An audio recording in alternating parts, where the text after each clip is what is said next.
At the dawn of the 21st century, commercial aviation existed in a state of engineered confidence unprecedented in the history of human transportation. Jetliners had become routine instruments of global commerce, their design philosophies no longer dominated by brute mechanical redundancy alone, but by layered systems logic, human-machine interaction models, and probabilistic risk management. By 2005, the Boeing 737-300 represented this mature equilibrium, a narrow-body aircraft whose lineage traced directly to the original 737 of the late 1960s, yet whose internal architecture had been incrementally refined through decades of operational feedback, materials science advances, and regulatory pressure. It was not a revolutionary machine. It was a conservative one, and that conservatism was its selling point. The 737-300's airframe relied on traditional aluminum alloy construction, primarily 2024 T3 and 7075 T6 series materials, selected for their favorable balance between tensile strength, fatigue resistance, and predictable crack propagation behavior. Its structural integrity was not achieved through exotic composites or radical geometries, but through an almost stubborn adherence to known failure envelopes. Every pressurization cycle imposed hoop stress on the fuselage skins and frames, every climb inducing controlled elastic deformation that designers fully expected, modeled, and accepted. The aircraft was certified for tens of thousands of such fatigue cycles, each one a small, measurable tax paid against the material's remaining life. Inside this aluminum shell, systems were arranged according to a philosophy of functional segregation.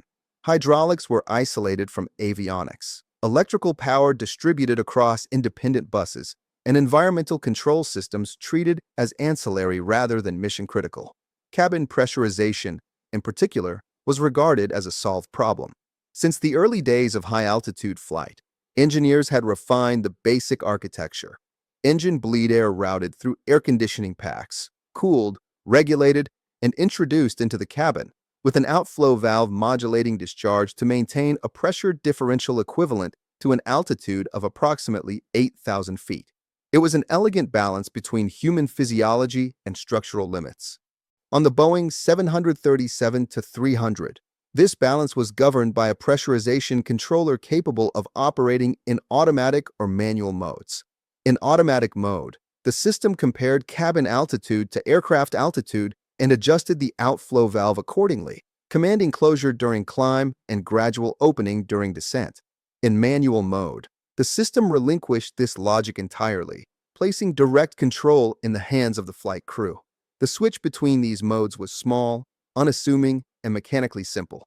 Its presence reflected a design assumption deeply embedded in aviation culture, that trained pilots, even under abnormal conditions, remained the ultimate authority and safeguard. This assumption shaped cockpit ergonomics as much as it shaped system logic. The 737-300 cockpit was a product of its era, transitional between analog dominance and early digital augmentation. Round-dial instruments coexisted with limited electronic displays, and warning systems were primarily auditory and annunciator-based rather than graphical. Alerts were designed to capture attention, not to diagnose. A horn indicated an unsafe configuration. A light indicated a system disagreement. The burden of interpretation remained firmly human. Within this environment, safety was not perceived as fragile. Accident rates had fallen steadily, reinforcing a belief that modern airliners were fundamentally tolerant of error. Failures, when they occurred, were expected to be localized, containable, and obvious. A hydraulic leak would announce itself through pressure decay. An engine malfunction would present through vibration, exhaust gas temperature excursions, or thrust asymmetry.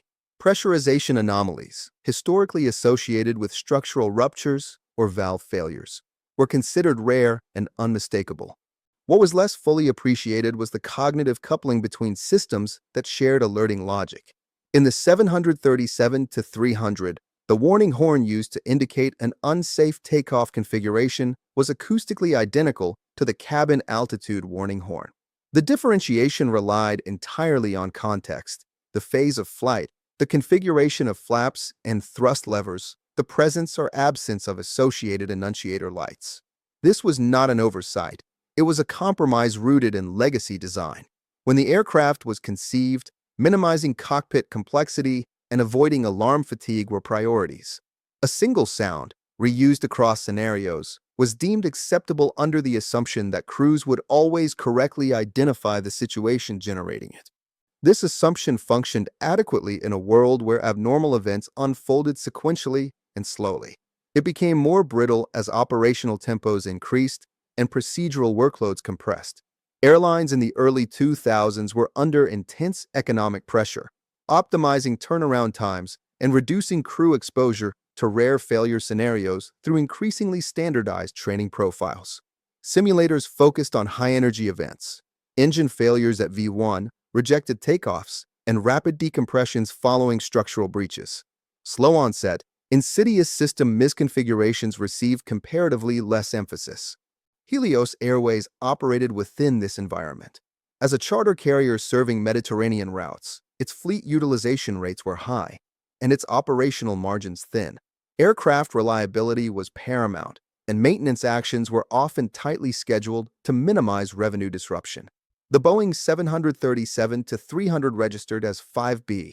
DBUI had accumulated thousands of pressurization cycles, each one leaving behind microscopic evidence of stress in the fuselage skin and joints.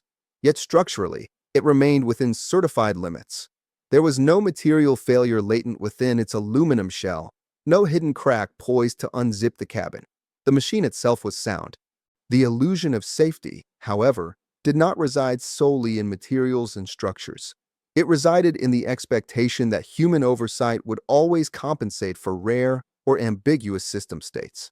The pressurization controller's mode selector, when left in manual after maintenance, did not fail. It performed exactly as designed. The system delivered bleed air, but without automatic regulation, the outflow valve remained open during climb, allowing cabin pressure to decay in parallel with ambient altitude. From an engineering perspective, nothing was broken. From a human factors perspective, the system had entered a configuration that silently transferred responsibility without making that transfer explicit. As the aircraft prepared for departure, its structural integrity was uncompromised, its aerodynamic surfaces free of abnormal loading, its engines capable of producing rated thrust. The materials did not protest.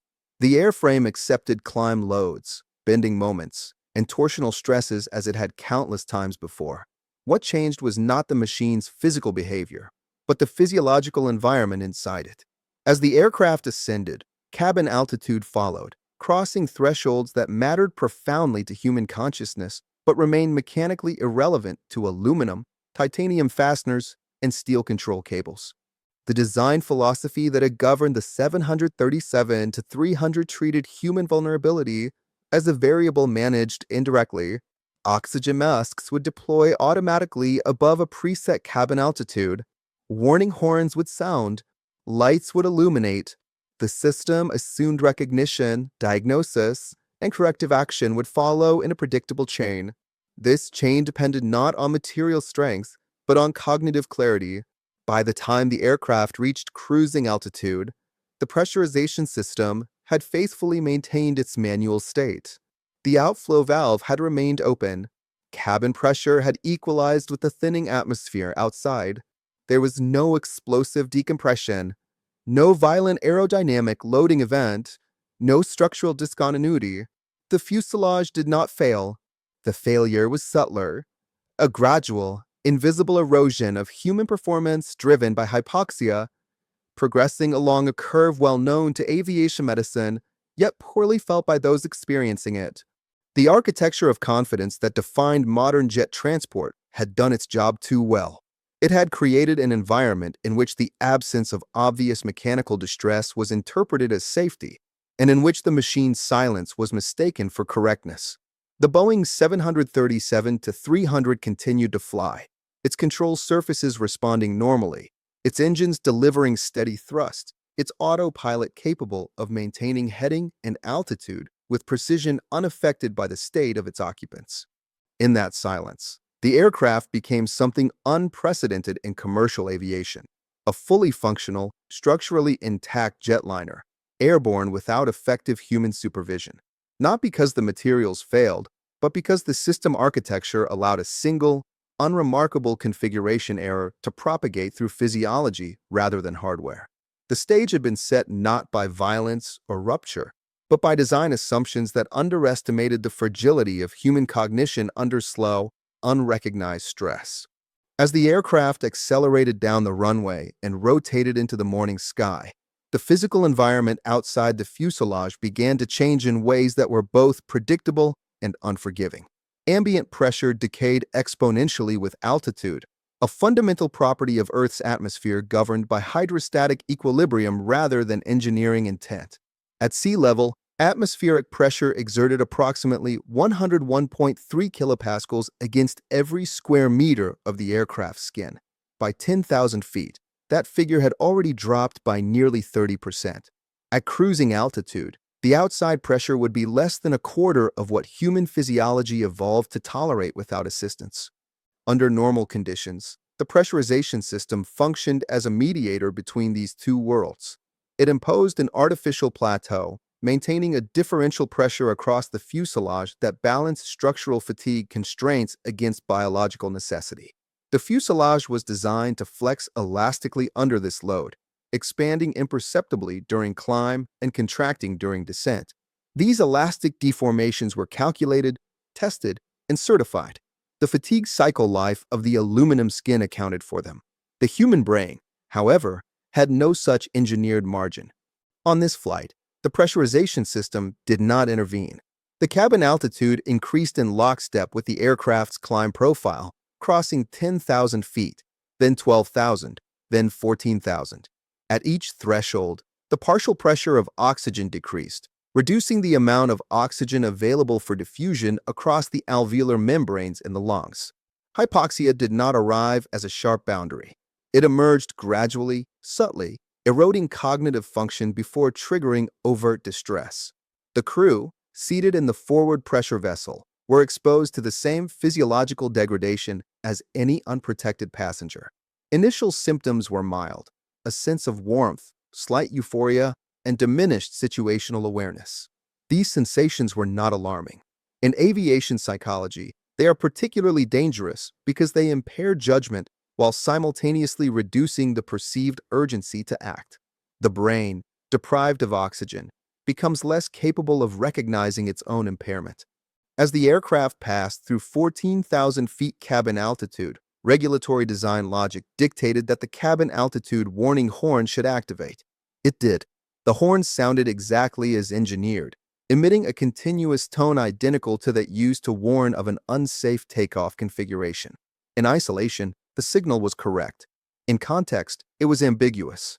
The aircraft was climbing normally, flaps retracted, engine stabilized, and no abnormal vibration or aerodynamic loading was present. The horn suggested a configuration problem that no longer existed, not an environmental one that was silently intensifying. The cockpit environment was now defined by a growing mismatch between physical reality and cognitive interpretation. Instrument readings indicating cabin altitude were available, but they required deliberate attention and correct framing to interpret. Hypoxia impaired both. The crew's workload did not spike dramatically, it drifted. Tasks were initiated and abandoned. Communications with ground personnel occurred, but the clarity and coherence of those exchanges degraded as oxygen saturation fell. At approximately 18,000 feet cabin altitude, the human body crosses a critical threshold.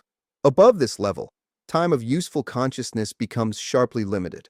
Complex reasoning collapses first, followed by procedural memory. Fine motor control deteriorates. Vision narrows.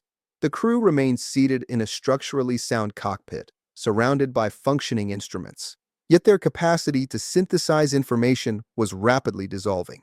The autopilot, immune to oxygen deprivation, continued to execute its commands flawlessly. Aerodynamically, the aircraft was entering a regime of lower air density.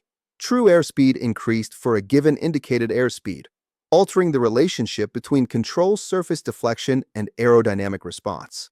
These changes were well within the design envelope. The wings continued to generate lift efficiently.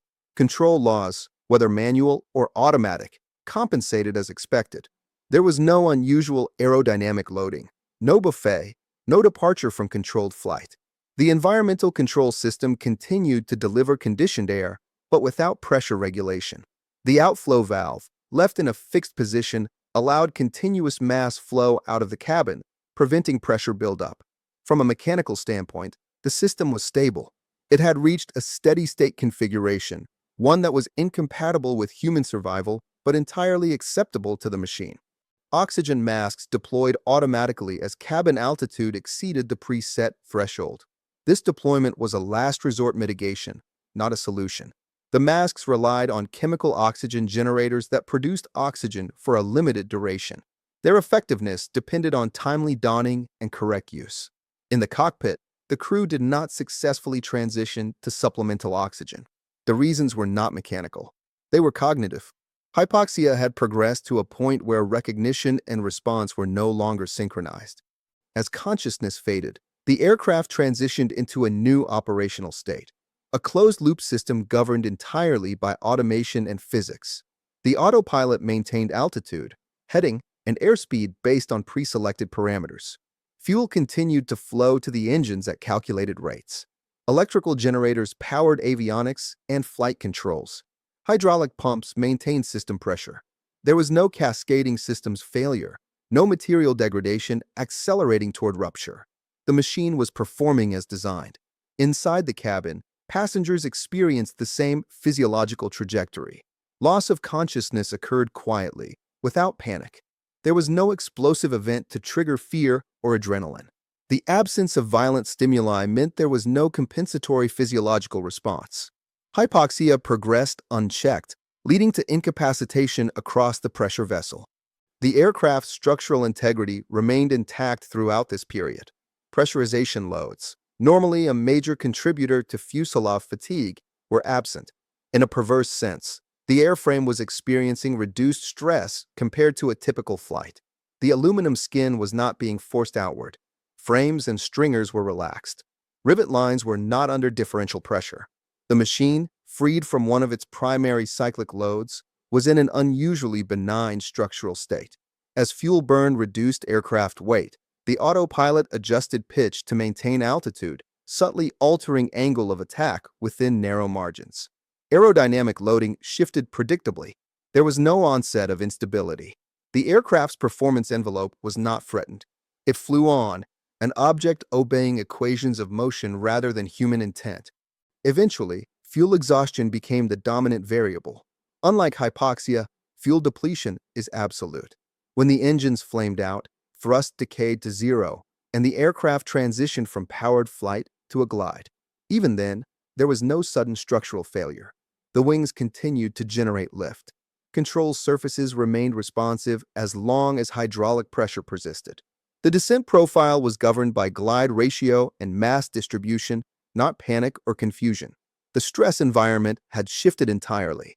No longer defined by pressure differentials or oxygen availability, it was now shaped by gravitational potential energy converting into kinetic energy. Aerodynamic forces increased as air density rose during descent. Control effectiveness improved, but without human input, the aircraft could not exploit it. The autopilot disengaged when engine-driven generators failed, leaving the aircraft aerodynamically stable but unguided. This sequence revealed a critical asymmetry in system design. Machines tolerate gradual environmental degradation far better than humans. Aluminum does not lose coherence as pressure drops. Gyroscopes do not become euphoric. Control algorithms do not forget procedures. The Boeing 737-300's architecture had been optimized for structural reliability and predictable mechanical behavior. It had not been optimized for the failure mode in which the weakest component was not a material or a mechanism, but the oxygen-dependent neural tissue of its operators. The anatomy of stress in this event was therefore inverted. Traditional accident analysis looks for increasing mechanical strain culminating in rupture. Here, mechanical strain decreased while cognitive strain increased, culminating not in a structural break, but in the absence of meaningful control. The aircraft did not fail catastrophically in the air. It simply continued, unchallenged by forces it had been designed to withstand, until it reached a point where physics, not engineering, dictated the outcome. The moment of failure did not announce itself through violence or discontinuity. There was no fracture line propagating across the fuselage skin, no rapid decompression event, imposing explosive aerodynamic loading on frames and stringers. Instead, the failure unfolded as a slow divergence between system state and human awareness, a temporal gap in which the aircraft remained mechanically coherent while its operators ceased to function as decision-making elements within the system. From a frame-by-frame technical perspective, the sequence began with the pressurization mode selector remaining in manual. This single configuration state altered the logic chain governing cabin pressure regulation. During the initial climb, bleed air from the engines entered the environmental control system normally, passing through the air conditioning packs where temperature and flow rate were regulated. However, without automatic modulation of the outflow valve, the mass flow balance required to increase cabin pressure was never achieved. The cabin pressure differential remained near zero, despite the aircraft's increasing altitude. As the aircraft climbed through approximately 12,000 feet, the partial pressure of oxygen inside the cabin fell below levels required for unimpaired cognitive function. Oxygen saturation in the blood began to decrease, initially affecting higher cortical functions responsible for judgment, prioritization, and error recognition. This physiological degradation occurred without any corresponding change in aircraft performance parameters. Airspeed remained within commanded limits. Engine exhaust gas temperature stabilized. Structural loads remained nominal. The cabin altitude warning horn activated as designed when the sensed cabin altitude exceeded its threshold. The horn's acoustic signature, however, was nonspecific. It did not encode the nature of the fault, only its existence. In isolation, the warning was correct. In context, it was misleading. The crew's mental model, already compromised by hypoxia, associated the sound with takeoff configuration anomalies rather than environmental control failures. This misclassification delayed corrective action during a window when such action remained physiologically possible. The pressurization panel indications showed a rising cabin altitude and a low differential pressure. These indicators required deliberate cross-checking and interpretation. Under normoxic conditions, such interpretation would be routine. Under hypoxic conditions, attentional narrowing and working memory degradation made sustained instrument scanning increasingly unlikely. The failure, therefore, did not reside in the absence of information, but in the inability to integrate available information into a coherent diagnosis. As cabin altitude passed 18,000 feet, time of useful consciousness diminished rapidly. At this stage, motor coordination degraded, speech became slurred, and procedural memory faltered. Even if the crew became dimly aware of an environmental problem, the sequence required to don oxygen masks, establish communication, and restore pressurization demanded a level of cognitive organization that hypoxia actively suppressed. The human system entered a failure mode characterized by passivity rather than panic. Oxygen masks deployed automatically in the passenger cabin when the cabin altitude exceeded preset limits. This deployment relied on chemical oxygen generators, producing oxygen through an exothermic reaction sufficient for a limited duration. The deployment itself introduced no mechanical stress to the airframe and imposed no aerodynamic penalty.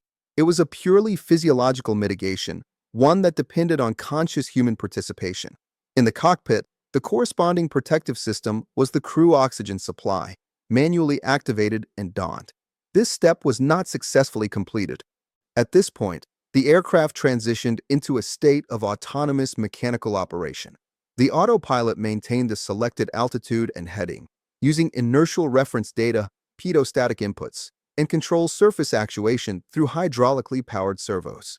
These systems were insensitive to the physiological state of the crew. As long as electrical power and hydraulic pressure were available, they functioned with precision. The engines continued to operate within their certified parameters. Fuel flow was regulated by the engine control system, maintaining thrust sufficient to sustain cruise flight. There was no compressor stall, no flameout, no abnormal vibration. Lubrication systems maintained oil pressure. Thermal loads remained within limits. From a propulsion standpoint, the aircraft was healthy. The absence of pressurization reduced cyclic structural stress on the fuselage. Normally, the pressure differential across the fuselage contributes significantly to fatigue accumulation. Each pressurization cycle induces tensile stress in the skin and frames, gradually advancing microscopic cracks along grain boundaries. In this flight, that stress was largely absent. The fuselage existed in a state closer to ambient equilibrium, its materials experiencing less strain than during a typical cruise segment. Ironically, the airframe's material failure margin increased as human survivability decreased. The aircraft continued on its programmed route, crossing airspace boundaries without response to radio calls. Avionics remained powered. Transponders continued to broadcast until electrical supply was interrupted. Radar returns showed a stable, predictable flight path. There was no erratic maneuvering, no altitude deviation, no aerodynamic instability. To external observers, the aircraft appeared normal. Eventually, fuel quantity decreased to a point where engine flameout occurred. This was not a sudden event. As fuel pressure dropped, combustion ceased, and thrust decayed smoothly. Engine-driven generators stopped producing electrical power, triggering a transition to backup systems. Hydraulic pressure began to fall as pumps lost power.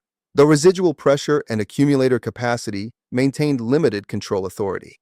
The autopilot disengaged when its power source was lost. Control reverted to a purely aerodynamic state, governed by the aircraft's inherent stability characteristics.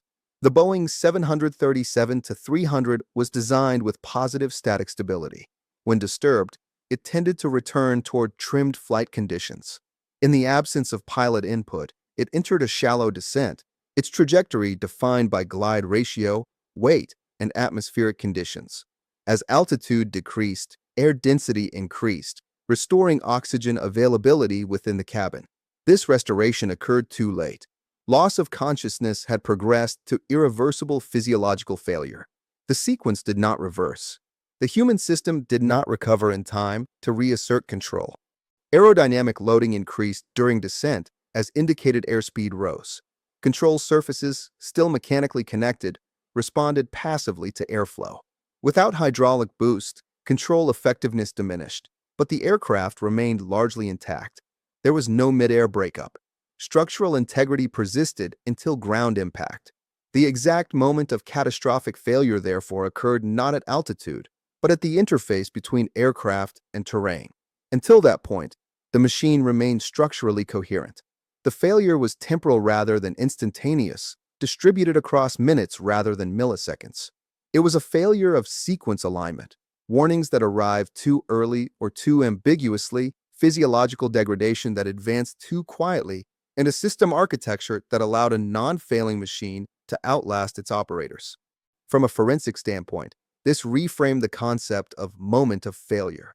It was not a singular event, but a crossing of thresholds. Oxygen partial pressure below cognitive viability, attention below diagnostic sufficiency, and automation beyond human supervision. The aircraft did not fail in the air. The system failed when human consciousness ceased to be an active component, leaving a technically sound machine executing instructions in an environment that no longer supported life. The forensic aftermath began not with the identification of a broken component, but with an absence. Investigators arriving at the impact site encountered a debris field consistent with a high-energy ground collision, yet conspicuously lacking signatures of in-flight structural failure. There was no evidence of explosive decompression, no widespread fragmentation indicative of mid-air breakup, and no burn patterns suggesting an onboard fire prior to impact. The wreckage distribution reflected a controlled descent followed by terrain impact, not a loss of structural integrity at altitude. Initial examination of the fuselage sections revealed deformation patterns dominated by compressive and bending loads associated with ground impact. Skin panels exhibited plastic deformation and tearing consistent with overload beyond ultimate tensile strength, rather than fatigue-induced crack propagation. Rivet lines showed pull-through failures where loads exceeded design limits instantaneously, not progressive loosening or fretting corrosion. Frames and stringers were crushed and distorted, but fracture surfaces lacked the beach marks or striations characteristic of cyclic fatigue failure. From a materials science perspective, the airframe had reached the end of its load-bearing capacity only at the moment of impact. Attention therefore shifted inward. towards systems whose failure modes would not necessarily leave dramatic physical traces.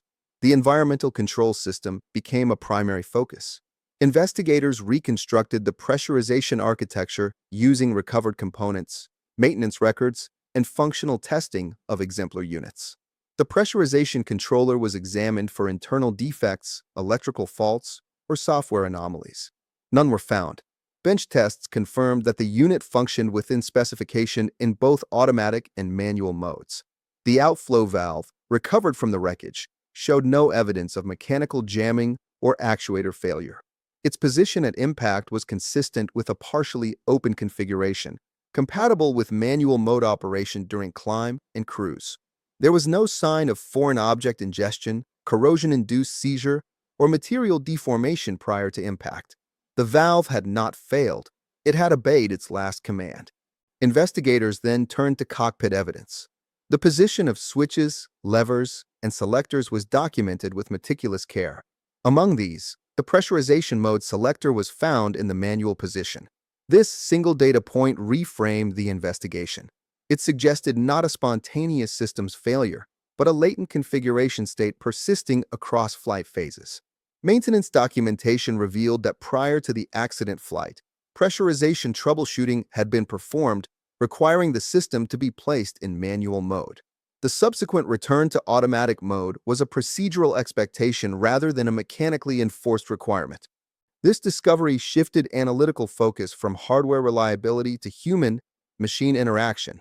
The system had no physical interlock preventing takeoff with the pressurization system in manual, nor did it generate a discrete, unambiguous alert identifying the condition. The cabin altitude warning horn was designed to alert crews to hazardous cabin pressure states, but it did not differentiate between root causes. Its acoustic equivalence to the takeoff configuration warning horn was a legacy design decision, one that became central to the accident's causal chain. Physiological analysis formed another pillar of the forensic process. Medical experts reconstructed the hypoxic timeline using known relationships between cabin altitude, oxygen partial pressure, and time of useful consciousness. Based on climb profiles and radar data, investigators estimated when cognitive impairment would have begun and how rapidly it would have progressed. These models showed a narrow window during which corrective action was physiologically possible. Beyond that window, the probability of effective intervention dropped precipitously. Toxicological analysis found no evidence of intoxicants, illness, or pre-existing medical conditions that would explain incapacitation. The absence of such factors reinforced hypoxia as the dominant physiological mechanism. The crew's behavior, reconstructed from radio transmissions and system interactions, was consistent with progressive oxygen deprivation rather than panic or confusion driven by psychological stress alone. Flight data recorders provided further confirmation. Recorded parameters showed normal engine performance, stable airspeed, and consistent altitude control until fuel exhaustion. There were no anomalies in control surface positions indicative of manual struggle or erratic inputs. Autopilot engagement persisted until power loss, after which parameters reflected a smooth transition to unpowered flight. These data supported the conclusion that no active piloting occurred during the latter portion of the flight. The investigation also scrutinized training practices and procedural design. Simulator syllabi were reviewed to assess how pressurization anomalies were taught and practiced. While explosive decompression scenarios were common, slow-onset hypoxia resulting from system misconfiguration received limited emphasis. The cognitive hazard of ambiguous warnings under hypoxic conditions had not been a focal point. From a systems engineering perspective, this represented a gap between known physiological risks and training priorities. Regulatory oversight was examined as well. Certification standards for pressurization systems were found to meet existing requirements.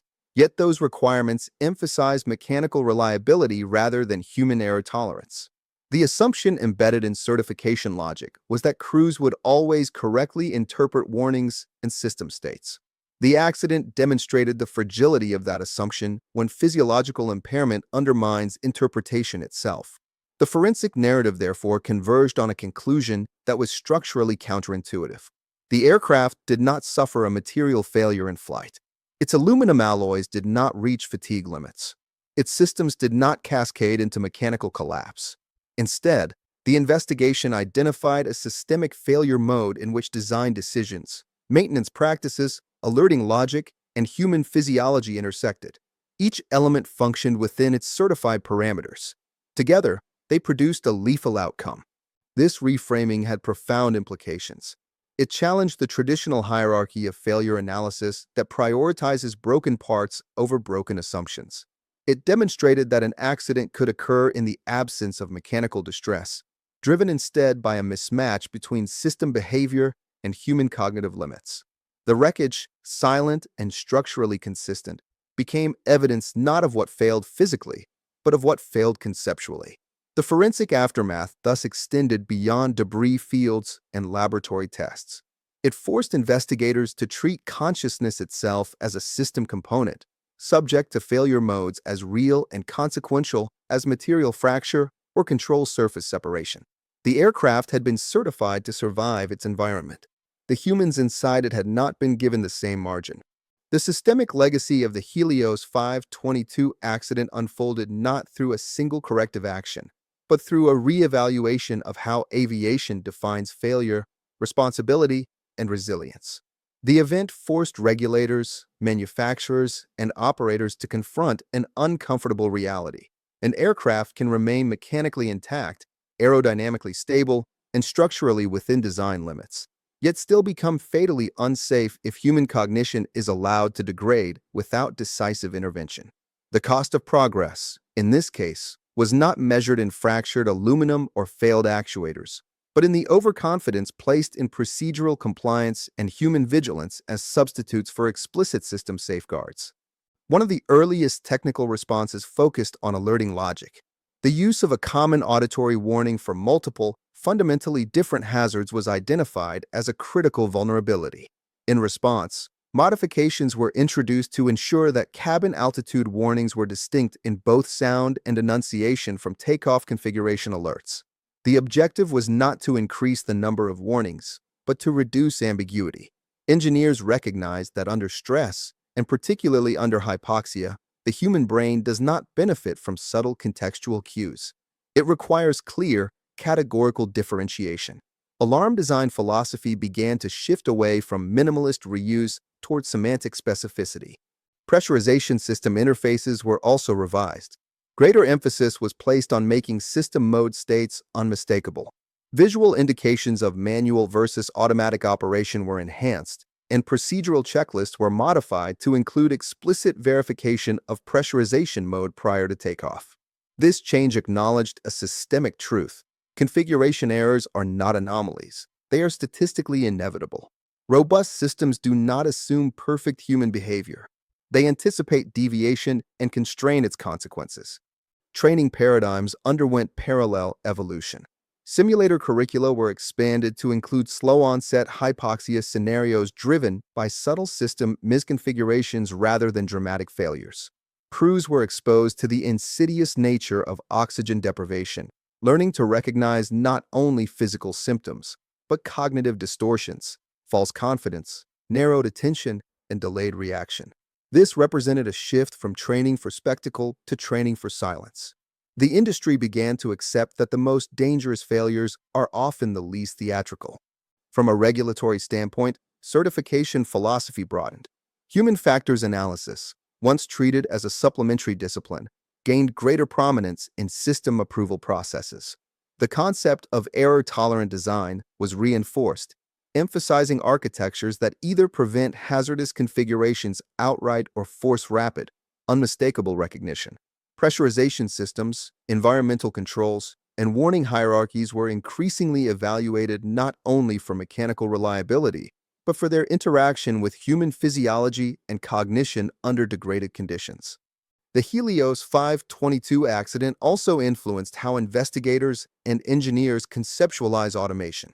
The aircraft's autopilot had performed flawlessly, maintaining controlled flight long after human oversight had vanished.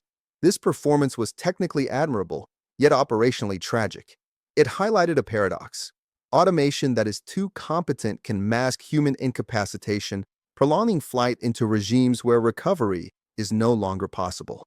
Subsequent discussions in safety circles began to explore whether automation should include logic to detect the absence of meaningful human interaction and respond accordingly, rather than persist indefinitely in nominal modes. At a philosophical level, the event dismantled the assumption that safety is a property inherent to machines alone. Structural integrity, fatigue resistance, and material strength remain essential, but they are insufficient in isolation. Safety emerges from the alignment of mechanical behavior, environmental conditions, and human capability. When one element drifts outside its viable envelope, particularly the human element, the system as a whole becomes unstable, even if no component has technically failed.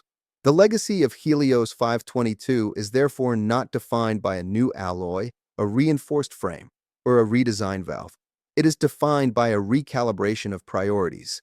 It demonstrated that progress in aviation cannot be measured solely by mechanical robustness or operational efficiency. It must also be measured by how gracefully systems respond when human performance degrades, not abruptly, but quietly and irreversibly. In the end, the aircraft that departed that morning was not betrayed by flawed materials or inadequate engineering margins. It was betrayed by an architecture that assumed awareness would always precede action, and that warnings, once issued, would always be understood. The lesson etched into aviation history by this accident is stark. Machines do not share human vulnerability, and systems that fail to account for that asymmetry will eventually expose it. The price of overlooking this truth is paid not at the moment of impact, but much earlier, when confidence replaces clarity and silence is mistaken for safety.